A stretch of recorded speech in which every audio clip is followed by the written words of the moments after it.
The letter arrived on a Wednesday morning. Certified mail. I had to sign for it. The return address was a law firm in the county where I grew up, a firm I didn't recognize. I stood in the doorway of my apartment in Portland and opened the envelope. The letter was 2 pages, formal, precisely formatted. The subject line read, Estate of Helen Marie Fuller, Notice of Property Transfer and Sale. I read the first paragraph.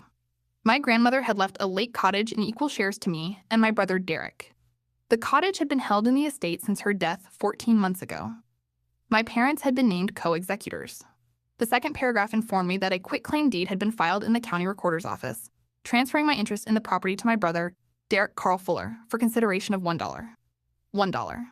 The third paragraph informed me that the property had subsequently been sold for $218,000.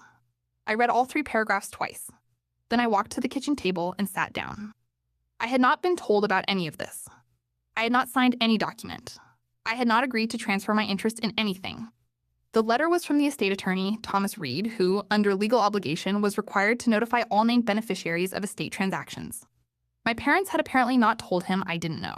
And sitting there at my kitchen table, holding that letter in my hands, I realized something that made my stomach drop even further. This wasn't a misunderstanding. Someone had planned this. My name is Abby. I'm 30 years old.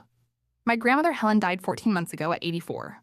The most specific thing I can tell you about her is that she wrote a postcard every summer. She had a lake cottage on Garnet Lake, one of those places that only exists as a temporary gift. Short summer. Warm.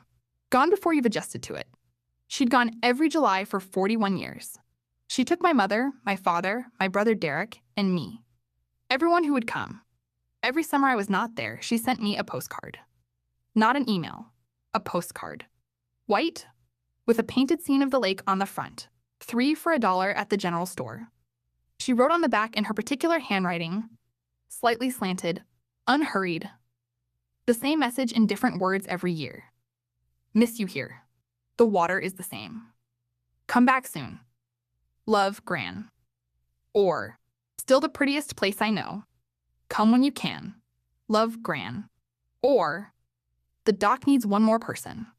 You. Love, Gran. I kept them in a shoebox under my bed. Every one she ever sent me. What I didn't know yet was that the forgery had probably happened months before I received that letter. She had put both my name and my brother's name in the will because she wanted us both to have a piece of the place she loved. Thomas Reed, the estate attorney, would later tell me she had been specific. Both grandchildren. Equal shares. She had been deliberate. She had said it out loud in a lawyer's office and had it written down. My brother Derek was 4 years older than me and lived 40 minutes from my parents. Present in ways I was only visible in the distance. I had moved to Portland at 22. I came back for Christmases and the occasional Thanksgiving. But I was not present.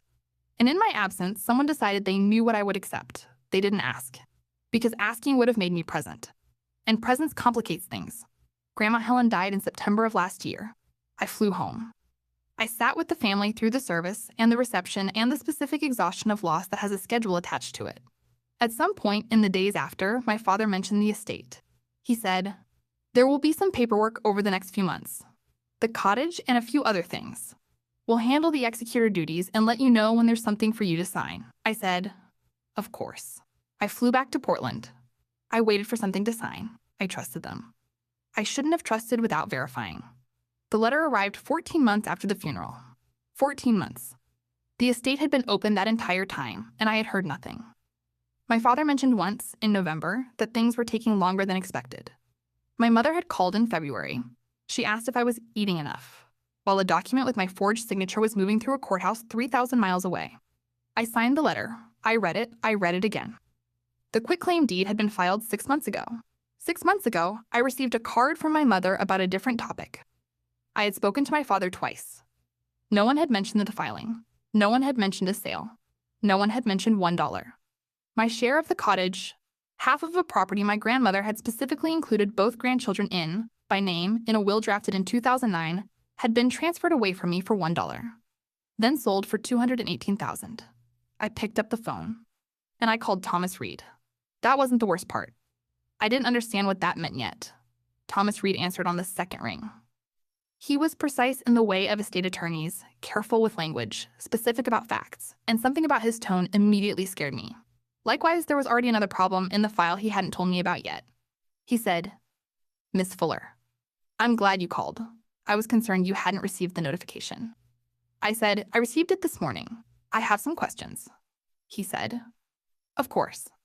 I said, "Was I required to sign anything for the transfer of my interest to my brother?" He said, "Yes. A quitclaim deed requires the signature of the grantor, the person giving up their interest. In this case, that would be you."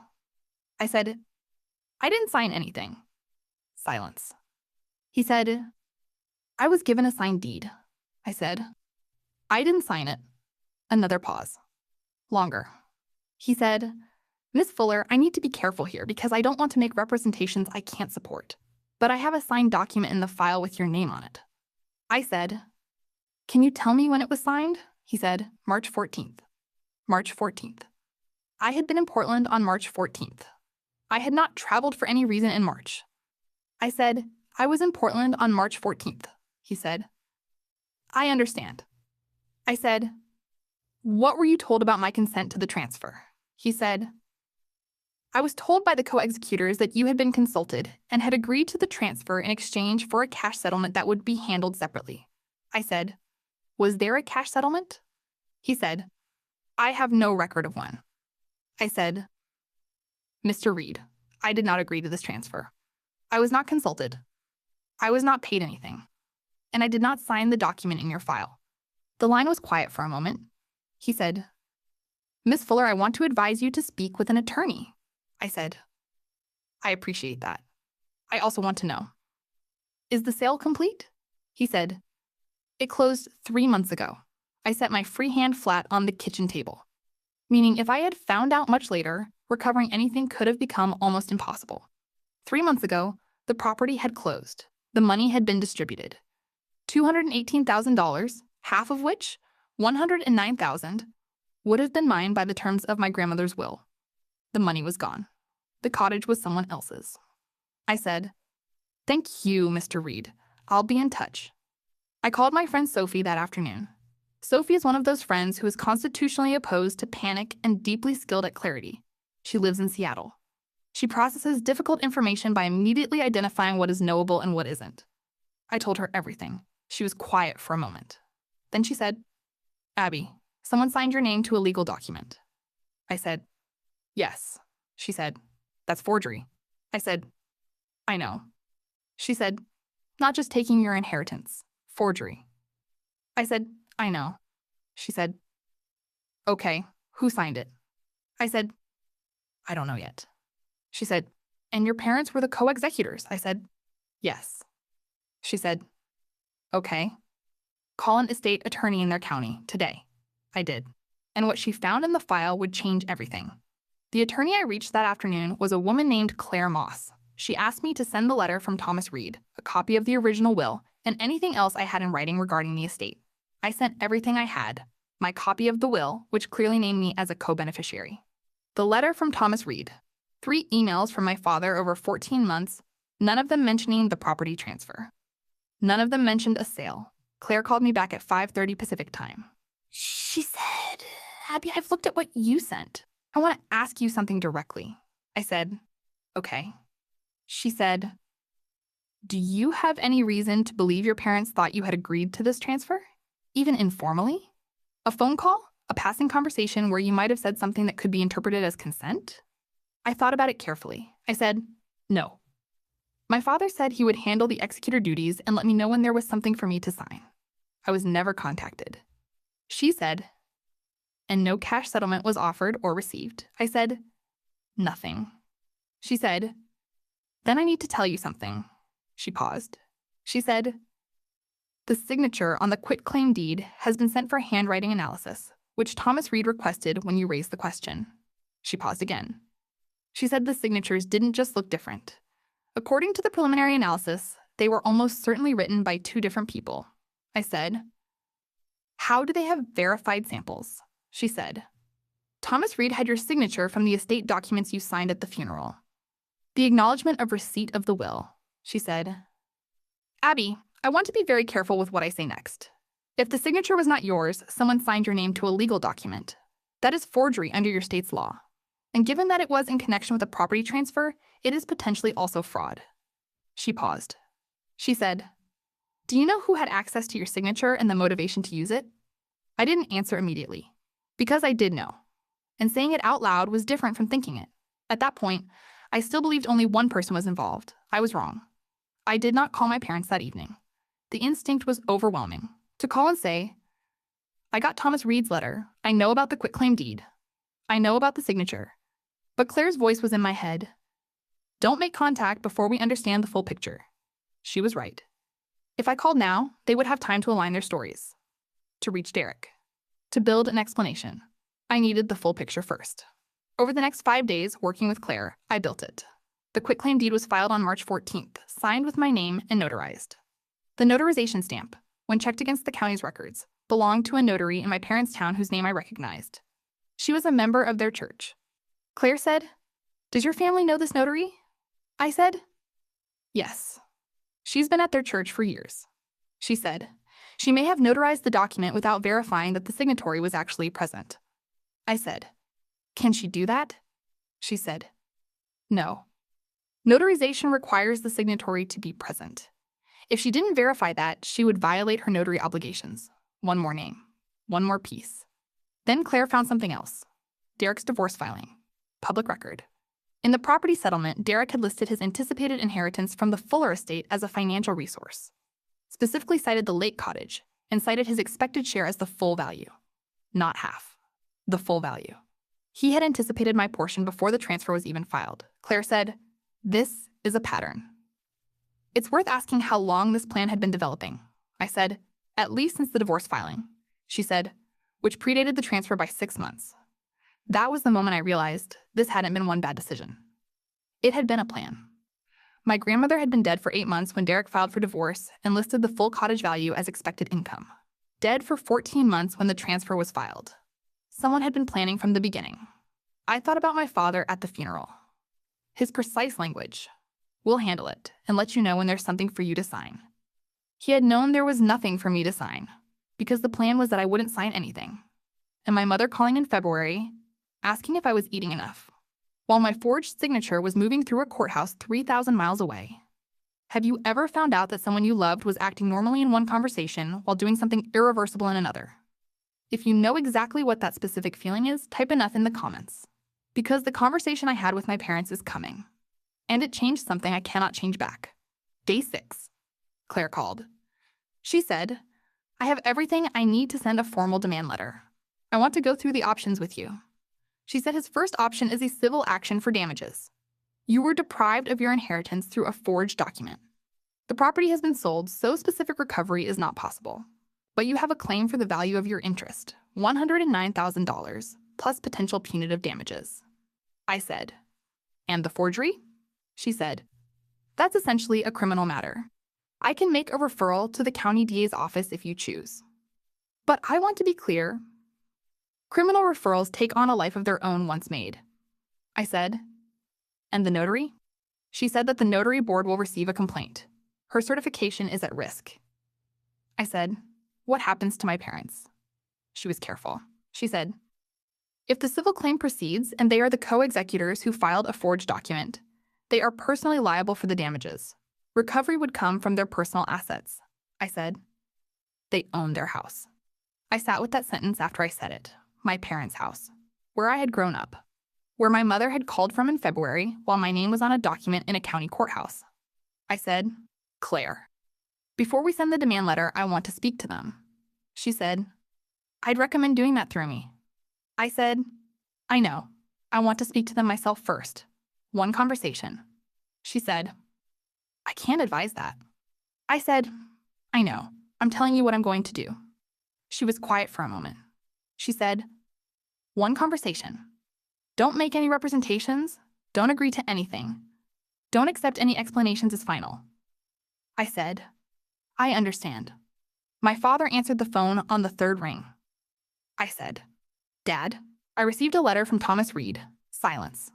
I said, "I know about the quitclaim deed. I know about the sale. I know about the signature." He said, "Abby." I said, "I'm going to ask you one question and I need you to answer it honestly." He said, "Okay." I said, "Did you sign my name to that document?" My father didn't answer immediately, and somehow, that silence told me the truth before he did. He said, "We need to talk." I said, "Yes, we do." Thursday night. Before the call the following morning, my parents and I had agreed to a video call at 10 o'clock Eastern Time. My father had said, "Let us explain." I had said, "I'll listen." I was at my kitchen table with the shoebox open in front of me. The postcards. 17 postcards from 17 summers. The same white card with the painted lake scene. Her handwriting on the back. "Miss you here. The water is the same. Come back soon. The dock needs one more person, you." My grandmother had put both my brother's name and my name in the will. Thomas Reed had told me in that first phone call that she had been specific. Both grandchildren. Equal shares. Even from far away. She wanted them both to have a piece of the place they'd spent summers. She had said it out loud in a lawyer's office and had it written down. She had been gone for 14 months when someone signed my name to a document, taking my piece away. The tears came without warning. Not a collapse. A quiet overflow I let happen at the kitchen table. I cried for Grandma Helen, who had bought white postcards from a general store, sat at the cottage dock, thought of me, and wrote it down and meant it. I cried because the cottage was gone. Someone else owned it now. And I cried because my parents had made a choice. And their choice had answered a question I'd been carrying without knowing I was carrying it. The question of what I was worth to them. Comparatively. That was the thing underneath everything else.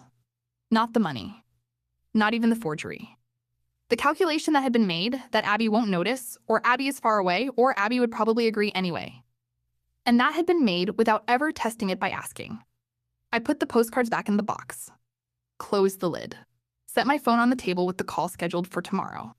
If someone you loved made a decision that told you something about what you were worth in their calculations, something they assumed you'd accept because you'd always accepted before, tell me in the comments. Because by the time the call started the next morning, I already knew someone in my family had committed a felony. I just didn't know who. Friday morning, 9:47 Eastern. My parents' faces on the video call. My father looked older than I'd registered at the funeral. My mother was with the careful stillness of someone awake for hours. My father said, "Abby, we need to explain what happened." I said,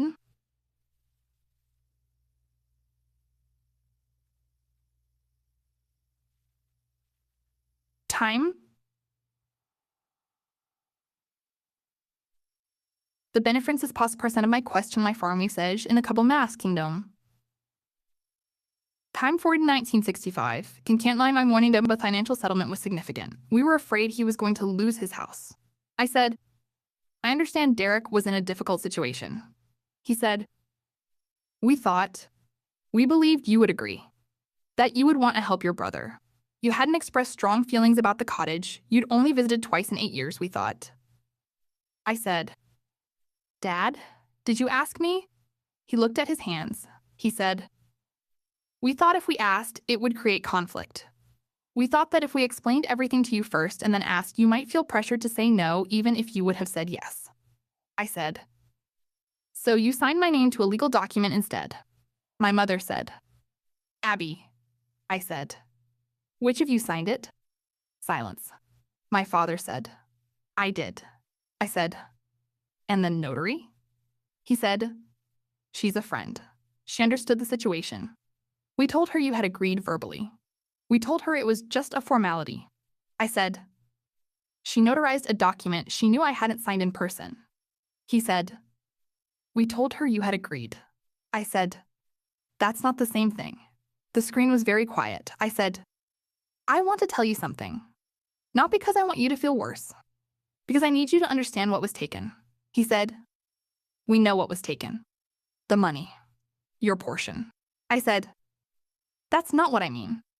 I said, "Grandma Helen wrote me a postcard every summer I wasn't at the cottage. 17 postcards. She put both of our names in the will because she wanted us both to have a piece of the place she loved.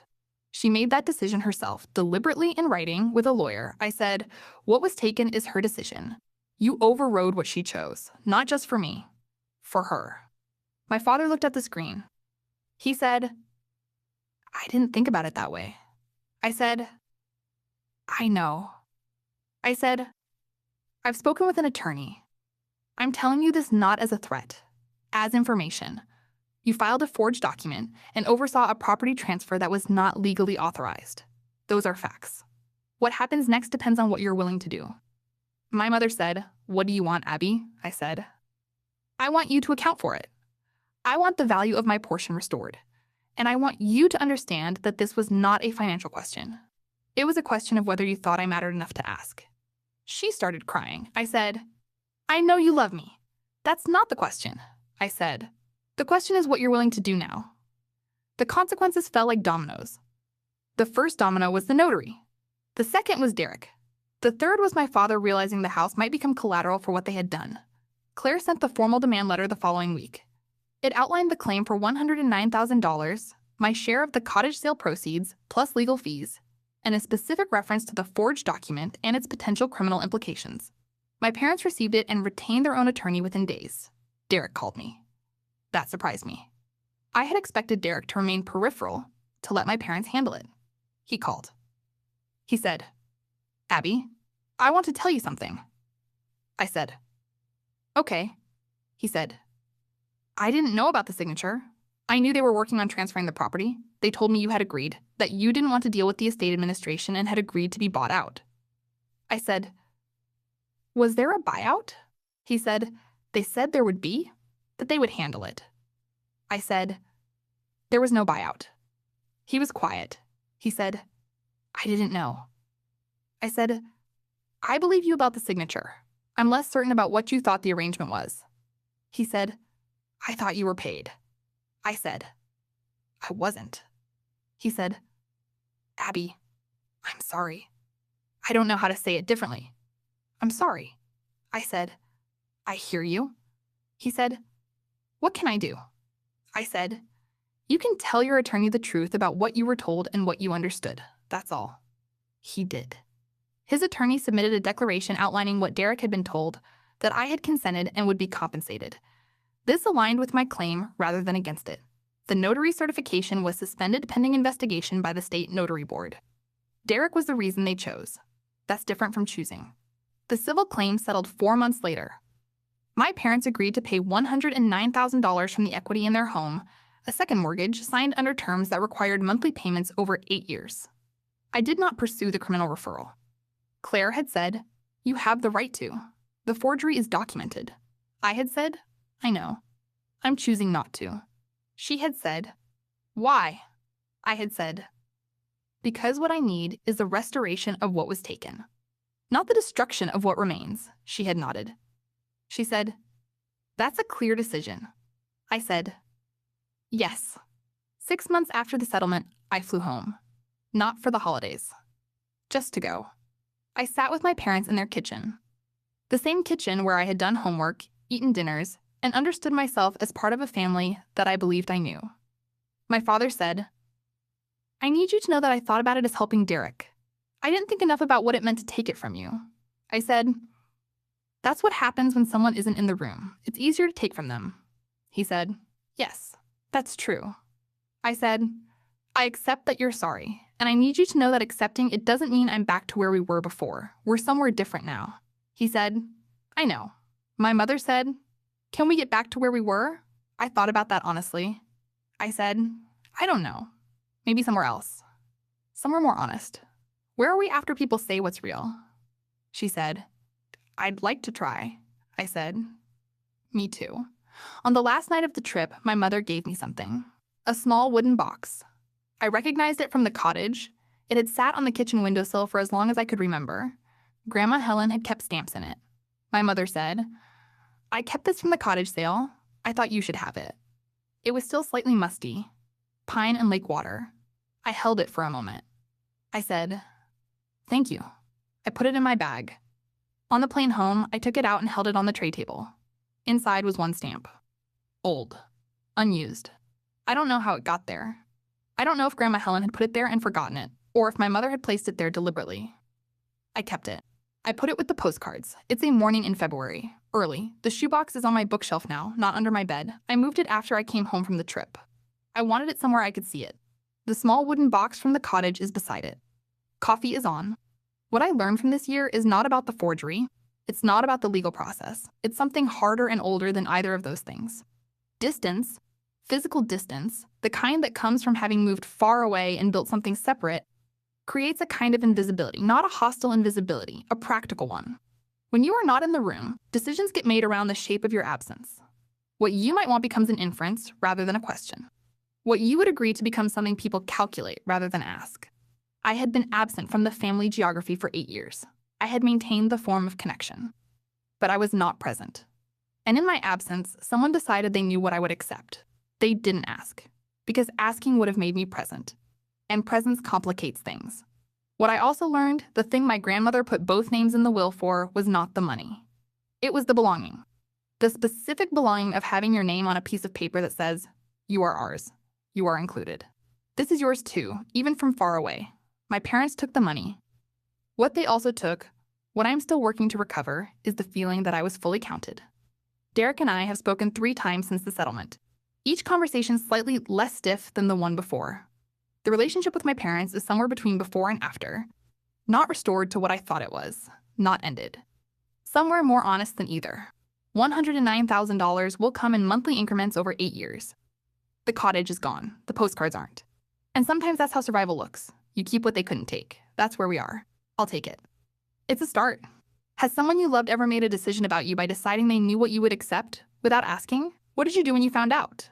Tell me in the comments. I read everyone. Type postcard in the comments if this story stayed with you. Subscribe and hit the bell. A new story every day. Check the description for more stories like this one. I'll see you tomorrow.